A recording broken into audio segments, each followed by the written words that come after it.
Well, thank you very much, please. Great honor to be with you in the beautiful Rose Garden on a sweltering day. But I do want to thank you all for being here as we proudly launch the White House Hispanic Prosperity Initiative. Very exciting. Very exciting.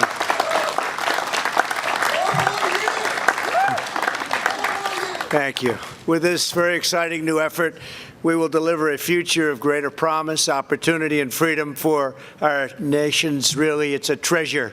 You are a treasure. The Hispanic Americans and the Hispanic American community is a treasure. Thank you. We're thrilled to be joined today by Secretary of Education, Betsy Devos. Thank you, Betsy. Thank you. Secretary of Commerce, Wilbur Ross. Thank you, Wilbur. Secretary of Housing and Urban Development, Ben Carson. Thank you, Ben. Small Business Administrator, Jovita Carranza. Thank you, Jovita. Very popular, Jovita. And Representative Mike Garcia. Good, thank you. Thank you. Congratulations, Mike. That was a big win, huh? Biggest in 22 years, they say, huh? First time in 22 years. That's a good one. Well, you got something special going, right? Thank you, Mike. Great job. Yesterday, I was delighted to host my friend, President López Obrador of Mexico, here in the White House and affirm the close and continued friendship between the United States and Mexico. It's never been better. The executive order I will sign in a few moments will expand our efforts across all of federal government to deliver educational and economic opportunity for Hispanic Americans. At the heart of our strategy to create a prosperous future for every Hispanic American, as well as all Americans, is a great family of education. We are going to have a tremendous program, and we have, and you know, we're a believer in choice. Choice. The other folks don't believe in choice, and choice is a great civil rights issue and maybe the great one of our times. I'm going to fight to ensure that every Hispanic American parent has the freedom and the right to send your child to the public, private, charter, faith-based, magnet, home, or independent school of your choice. And school choice is an incredible issue in many ways. It's a political issue, I agree. Most people agree with us. The smart ones definitely agree with us. But it's also a moral issue, and it really is a fundamental issue of civil rights. No American student should ever be trapped in a failing government school, which has happened so often for so many years. It's one of the problems you see when you see these cities going up in flame. One of the most successful educational models is the charter school, which has been under unceasing attack from the radical left.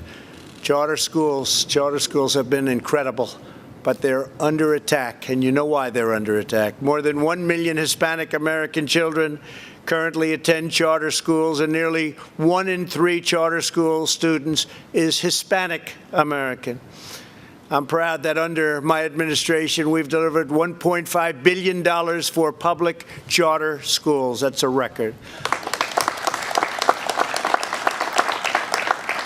As long as I'm president, I will never let your charter schools be taken away from you, be taken down. I will never let you down. I will never let Hispanic American or any American down. That I can tell you. Under our leadership, the Hispanic American high school graduation rate has reached an all-time high in the history of our country, and the dropout rate has reached an all-time low in the history of our country. We've also delivered a $1 billion grant for minority-serving institutions, including Hispanic-serving institutions of higher learning.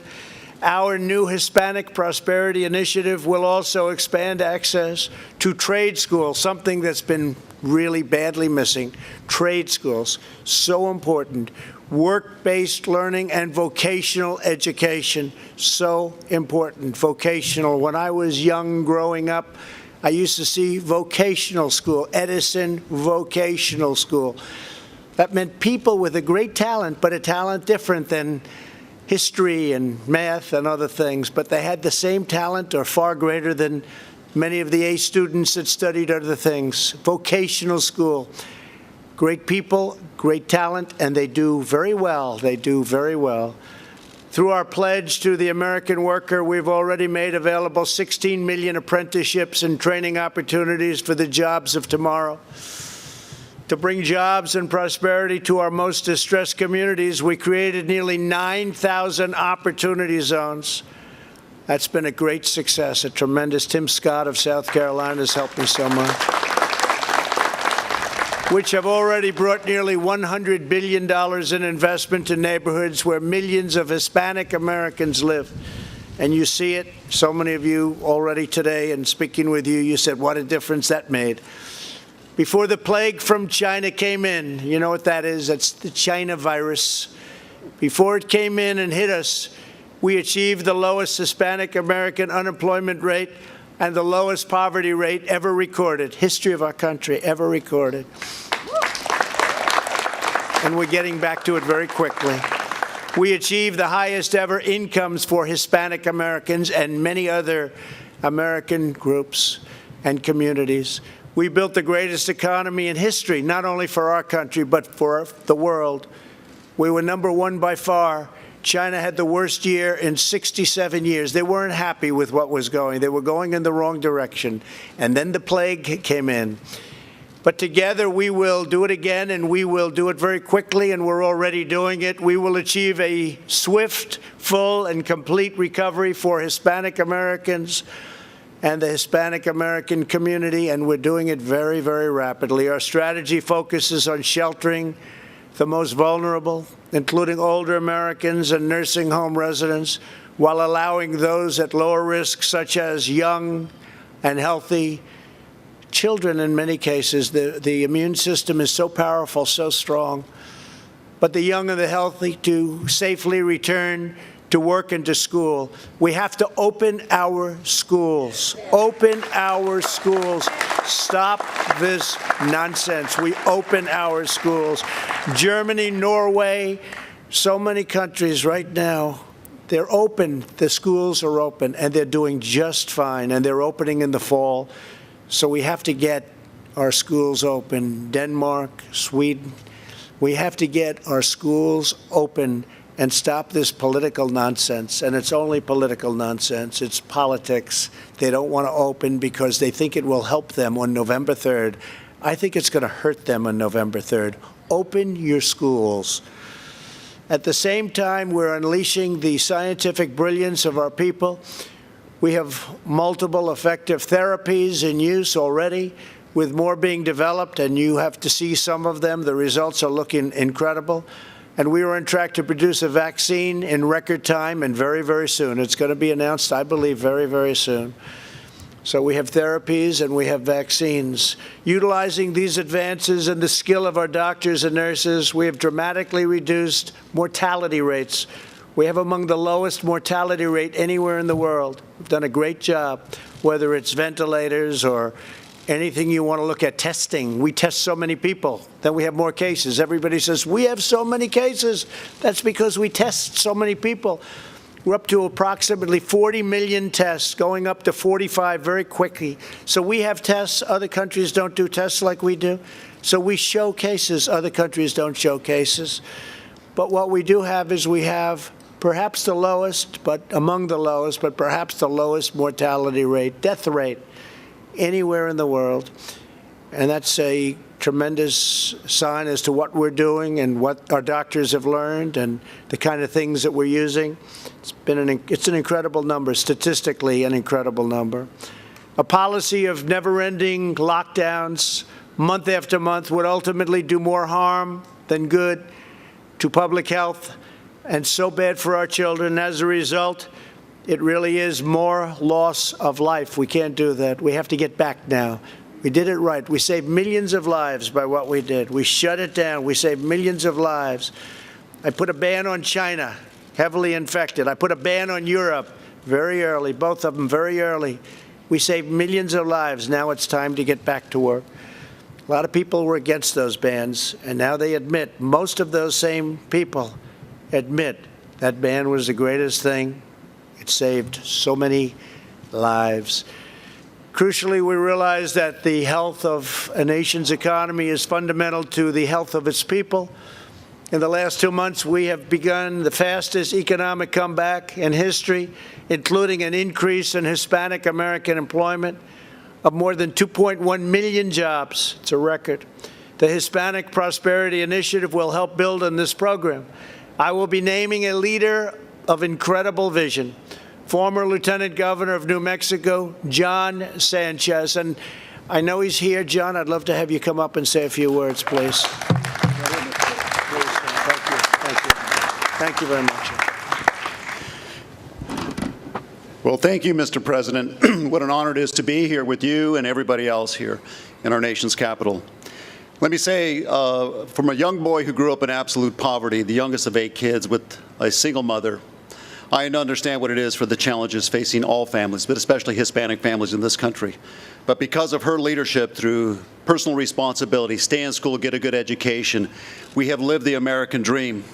As a young boy, I used to go and search for cardboard boxes out of the trash cans of grocery stores because we didn't have the soles, Mr. President, on our shoes. We would hope and pray that it wouldn't rain so the cardboard wouldn't melt on our way to school. Here now, almost 50 years later, I stand next to the most powerful man in the world, in the most powerful city in the world, at the White House with all of you fine folks. Today, I have lived the American dream. I look at my brand new black shoes. That's the American dream.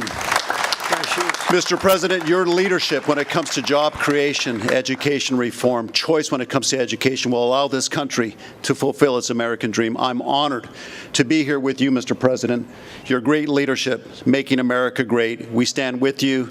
We'll keep America great under your leadership. God bless you. Thank you very much. Thank you, John. Great job, John. Thank you very much. Great honor. I'll also be appointing the CEO and President of Goya Foods, Bob Unanue. Please. Please, Bob. Thank you very much, Bob. Good afternoon, Mr. President. Good afternoon, everyone. It's such an honor and such a blessing to be here in the greatest country in the world, the most prosperous country in the world, and we continue to grow. And that's what we're here to do today. Our company was founded in 1936 by my grandfather, who left Spain at only 18 years old, did not know where he was heading, but he was heading and looking for opportunity and prosperity, and he found it in this great country. Today, our company is a multi-billion-dollar company with thousands of employees and with facilities all around the globe. We have a tremendous group of what we call La Gran Familia Goya, the Goya family, the great Goya family. And these are people, I told the President earlier, we haven't gone back to work, we never stopped working. Because when I asked our group, our family, this is going to be a tough thing, they said, look, Bob, if we don't do it, nobody will. And they stood up and they worked, and we continue to work day and night to provide much needed food and nutrition to this country. Today, it gives me great honor, and by the way, we're all truly blessed at the same time to have a leader like President Trump, who is a builder.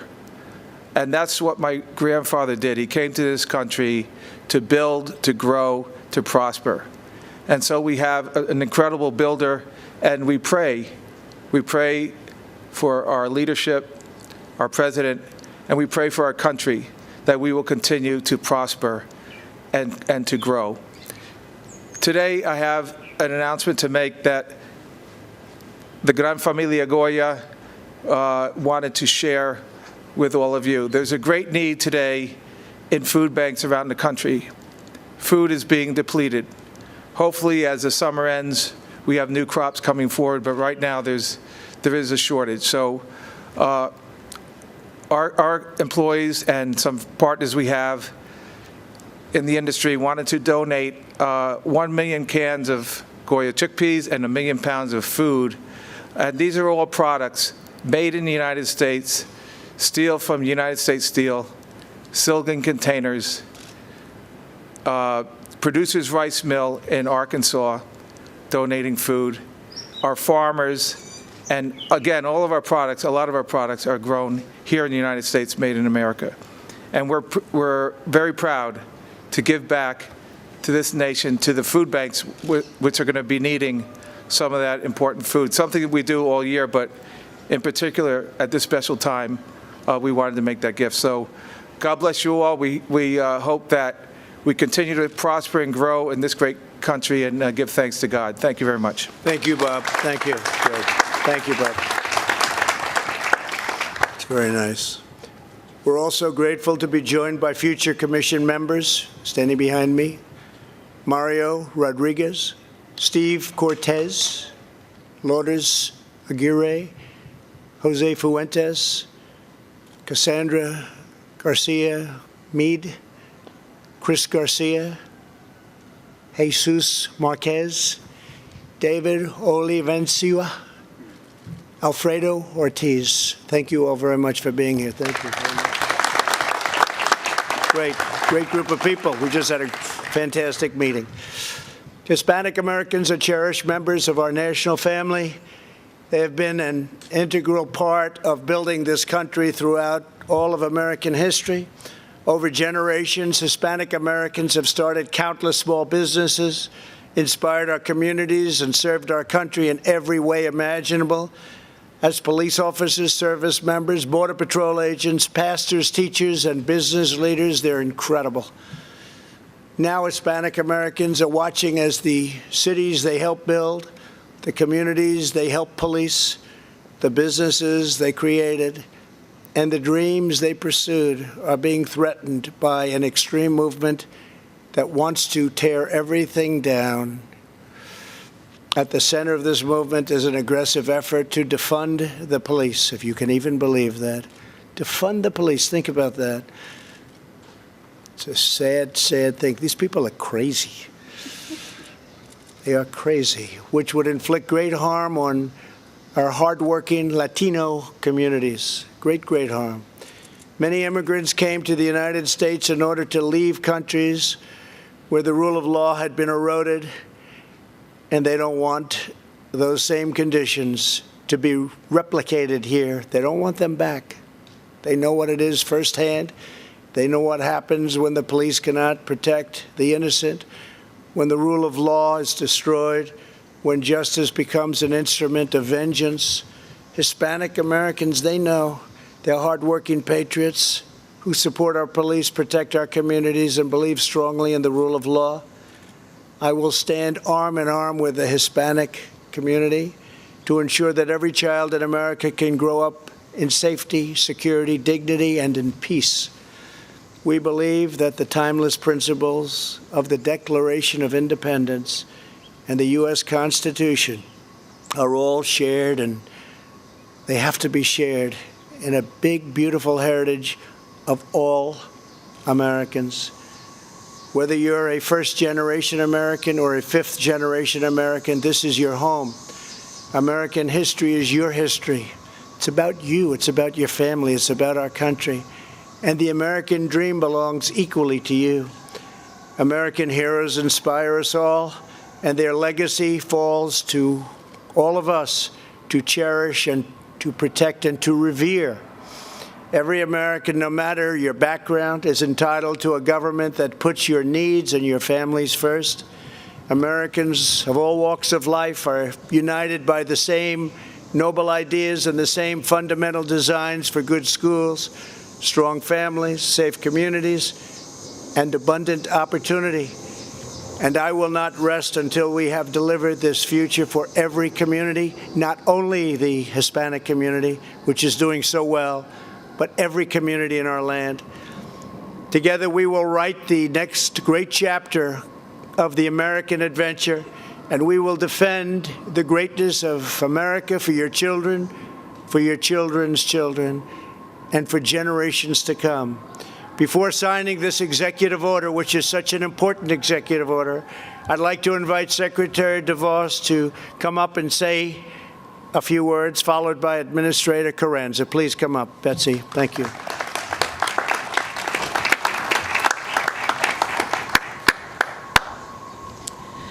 Well, thank you so much, Mr. President, for your leadership on this initiative. As you have noted, education opens the door to prosperity and opportunity, and Hispanic students, like all students, need to have the freedom and choice to find their education fit. Mr. President, you have led in advancing opportunity for Hispanic students by supporting Hispanic-serving higher ed institutions, by expanding the opportunities for charter schools, by expanding the DC Opportunity Scholarship Program right here in the district, and there's still more to do, because all Hispanic students across our country need to have the opportunity to choose their right education fit.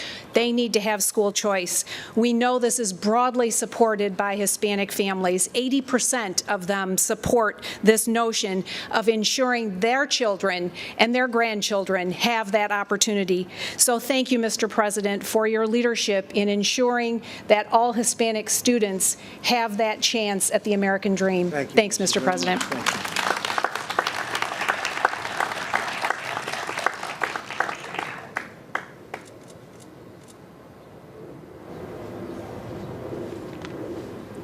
I can't believe I blinked at you, President. Thank you, Mr. President. It's a tremendous honor to be part of an administration so dedicated to helping Latino entrepreneurs during this extraordinary time in our country. As the daughter of first-generation Mexican Americans, I know firsthand how important opportunity is toward promoting upward mobility and enabling the American dream. Creating opportunities is the central goal behind the President's new executive order establishing the White House Hispanic Prosperity Initiative, designed to help Hispanic Americans reach their dreams through innovative education and career pathways. Under your leadership, Mr. President, Latinos have been the fastest growing group of entrepreneurs in the country, and we want to see that continue. Hola, soy Jovita Carranza, administradora de la SBA. Es un honor ser parte del gabinete de la administración Trump, que está dedicada a ayudar a los empresarios latinos durante estos tiempos difíciles. Como hija de padres mexicanos-americanos, sé lo importante que es tener oportunidades para alcanzar el sueño americano. La meta del presidente Trump es ayudar a los latinos a alcanzar sus sueños a través de la educación innovadora y carreras. Por eso es fundamental este orden executive para nuestra comunidad. Recuerden, la comunidad hispana tiene un aliado en la SBA y un amigo en la Casa Blanca y que se dedica a nuestra comunidad. Este presidente es una persona fina. Gracias.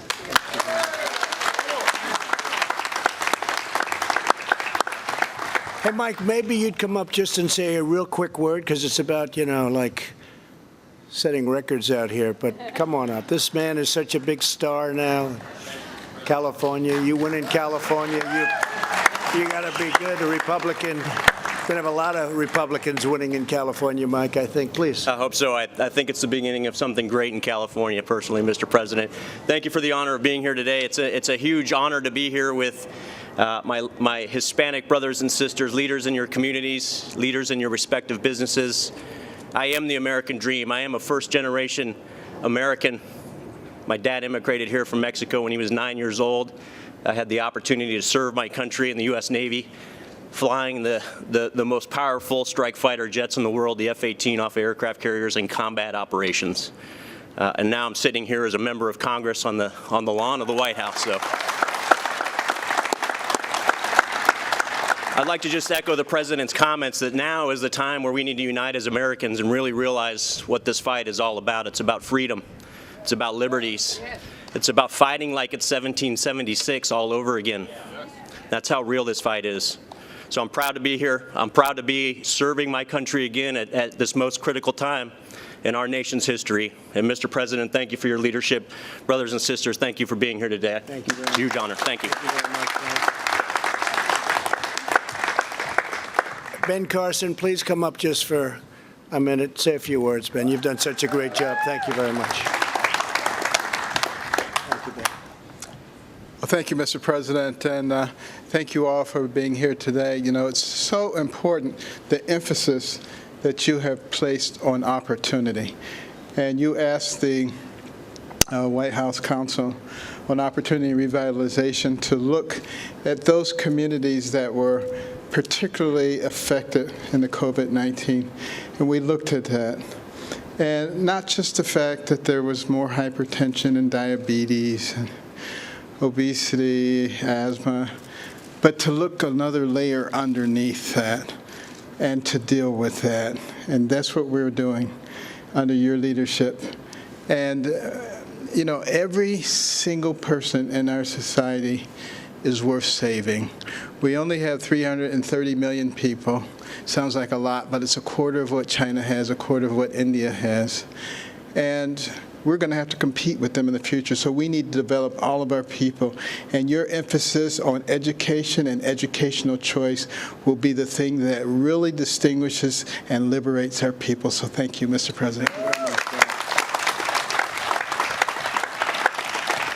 So now I'm going to go and sign a very important document, one that we've been working on for a long time, and I just want to congratulate the Hispanic American community. Incredible people. Thank you very much, and God bless you all. God bless America. Thank you very much.